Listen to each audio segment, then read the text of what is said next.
मित्रांनो, स्टार प्रवाहावरील लोकप्रिय मालिका लग्नानंतर होईलच प्रेम या मालिकेच्या आजच्या भागात आपण बघितलं होतं की शेवटी काव्याला आता प्रश्न पडलाय की पार्थला तिचं मागचं प्रेम प्रकरण सांगावं की नाही सांगावं या विचार ती बिचारी असते.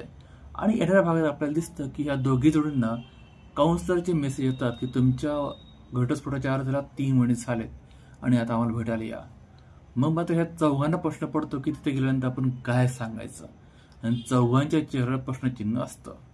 आता काय सांगायचं हे त्यांनाही कळत नाहीये, आपल्यालाही कळत नाही ते काय सांगतील ते.